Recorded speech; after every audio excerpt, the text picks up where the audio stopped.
اعوذ باللہ من الشیطان الرجیم بسم اللہ الرحمن الرحیم ولو بسط اللہ الرزق لعباده لبغوا في الارض ولكن ينزل بقدر ما يشاء انه بعباده خبیر بصیر وهو الذي ينزل الغيث من بعد ما قنطوا وينشر رحمته وهو الولي الحميد ومن آياته خلق السماوات والأرض وما بث فيهما من دابة وهو على جمعهم إذا يشاء قدير وما أصابكم من مصيبة فبما كسبت أيديكم ويعفو عن كثير وما أنتم بمعجزين في الأرض وما لكم من دون الله من ولي ولا نصير۔ سورہ شورى آیات 27 سے 31۔ پچھلی آیات میں یہ بات جانی اللہ تعالیٰ ہی ہے جو بندوں کی توبہ قبول فرماتا ہے اور ان کے گناہوں سے درگزر فرماتا ہے، اور وہ قبول کرتے ہیں وہ لوگ جو ایمان لائے اور جنہوں نے نیک عمل کیے، اور اللہ ان کو اپنے فضل سے مزید عطا فرمائے گا۔ رہے کافر تو ان کے لیے سخت عذاب ہے۔ وَلَوْ اور اگر بسط اللہ پھیلا دیتا اللہ تعالی الرزق رزق کو لعبادہ اپنے بندوں کے لیے لبغوا فی الارض وہ زمین میں فساد مچاتے۔ یاد رہے سرداران قریش اہل ثروت تھے، مال اور دولت والے تھے، اور اپنی اس قیادت اور مال اور دولت کو اپنے حق پر ہونے کی دلیل سمجھ بیٹھتے۔ انہوں نے اپنی مال و دولت کو اپنے حق پہ ہونے کا پیمانہ سمجھ رکھا تھا۔ اہل ایمان کو اکثر یہ طعنہ بھی دیتے کہ اگر تم حق والے ہوتے تو تمہارے پاس دنیا کی آسائشیں ہوتیں، کھانے پینے کو میسر ہوتا، تم تو سب فقراء ہو، اگر اللہ تم سے راضی ہے تو تمہارا یہ حال کیوں ہے؟ یہاں پر یہ اصول بیان کیا جا رہا ہے کہ رزق اللہ کی جانب سے ہے۔ وَلَكِنْ يُنَزِّلُ اور لیکن وہ اتارتا ہے بقدر ما یشاء ایک اندازے کے ساتھ، کہ اللہ تعالیٰ ہر موسم میں ہر سال نئے پھل، نئی سبزیاں، نئی گندم، جو چیزیں انسانوں کی ضرورت کی ہیں انہیں ہر سال اپنے موسم میں اتارا جاتا ہے۔ اگر اللہ تعالیٰ یک بارگی ساری چیزیں اتار دیتا تو یقیناً زمین پر فساد برپا ہو جاتا۔ انہ بلا شبہ وہ اللہ تعالیٰ بعبادہ اپنے بندوں کو خبیر بصیر خوب جاننے والا بھی ہے، باخبر ہے اور دیکھنے والا بھی ہے۔ کون بندہ کس حال میں ہے اس بات کی اللہ کو خبر بھی ہے، وہ دیکھ بھی رہا ہے۔ خوشحالی یا تنگ دستی یہ تو امتحان ہیں۔ وَهُوَ الَّذِي وہ اللہ ہی ہے جو يُنَزِّلُ الْغَيْثَ اتارتا ہے بارش کو، مِن بَعْدِ مَا قَنَطُوا اس کے بعد کہ لوگ مایوس ہو چکے ہوتے ہیں، وَيَنشُرُ رَحْمَتَهُ اور وہ اپنی رحمت کو پھیلا دیتا ہے۔ وَهُوَ الْوَلِيُّ الْحَمِيدُ وہی حقیقی کارساز ہے اور قابل تعریف ہے۔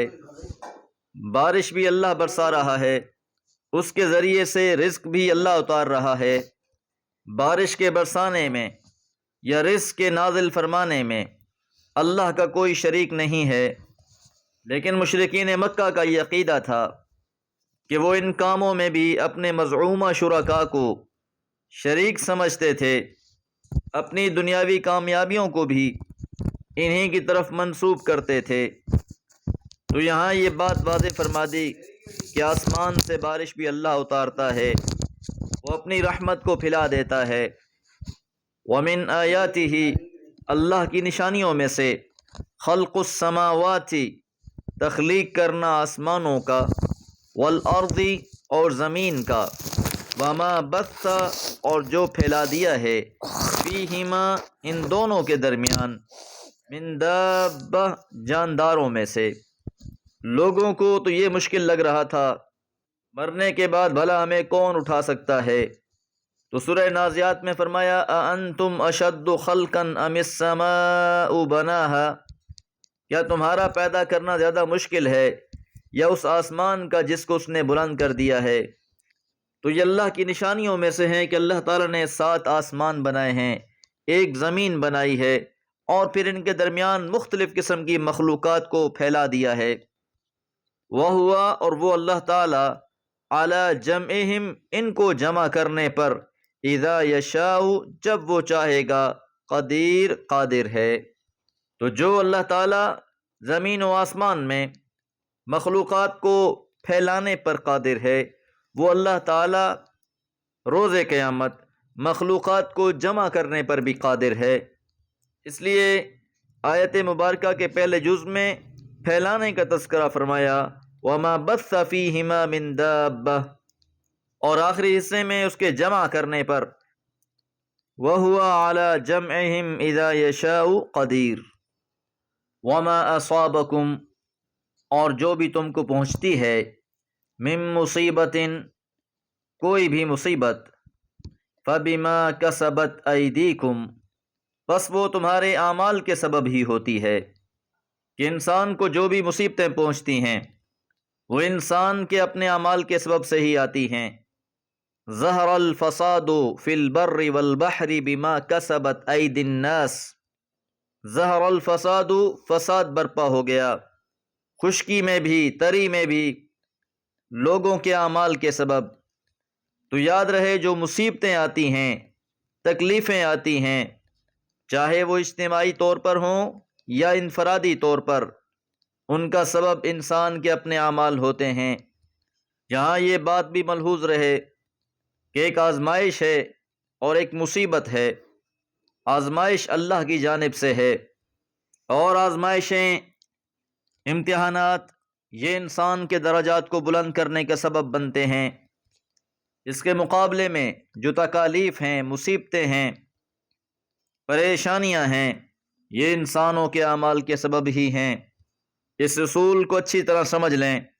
اس لیے جب بھی انسان سے خطا ہو، غلطی ہو، استغفار کیا جائے، اللہ سے معافی مانگی جائے، رجوع الی اللہ کیا جائے، برائی کے بعد نیکی کی جائے۔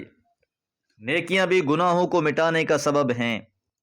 انسان کی مصیبتوں کا سبب بیان فرمانے کے بعد وَيَعْفُو عَنْ كَثِيرٍ، حالانکہ وہ معاف کر دیتا ہے، عن کثیر، بہت سے گناہوں کو، کہ اللہ تعالیٰ انسان کے ہر عمل پر نہیں پکڑتا، ابھی تو وہ بہت سے اعمال معاف کر دیتا ہے، درگزر کرتا ہے۔ اگر ہر عمل پر انسان کو پکڑا جاتا پھر تو زمین پر کوئی بچتا ہی نہیں۔ یہ بھی اللہ کی رحمت ہے، اس کا فضل ہے، انسان کو موقع دیتا ہے تاکہ وہ رجوع کر لے، معافی مانگ لے۔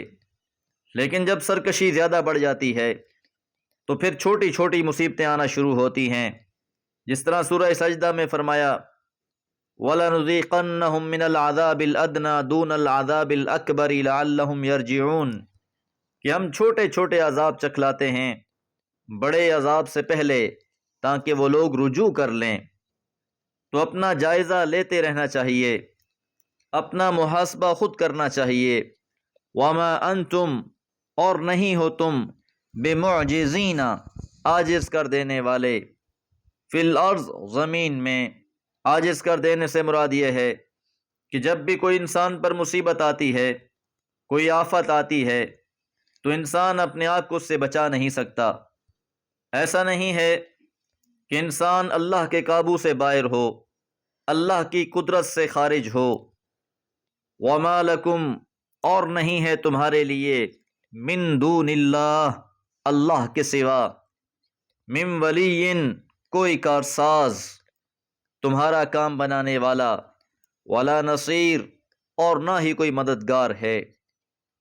تو جب اللہ تعالیٰ کی طرف سے کوئی تکلیف آتی ہے، نہ تو پھر اس دنیا میں تمہیں کوئی بچانے والا ہے، اور اگر خدا نخواستہ روز قیامت مستحق عذاب ٹھہرے تو وہاں بھی کوئی حامی اور نصیر نہیں ہوگا۔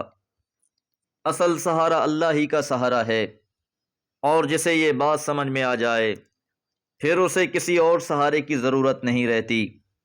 سورہ زمر میں فرمایا الیس اللہ بکاف عبدہ، کیا اللہ تعالیٰ اپنے بندے کے لیے کافی نہیں؟ وَيُخَوِّفُونَكَ بِالَّذِينَ مِن دُونِهِ، اور یہ آپ کو ڈراتے ہیں اللہ کے سوا اوروں سے۔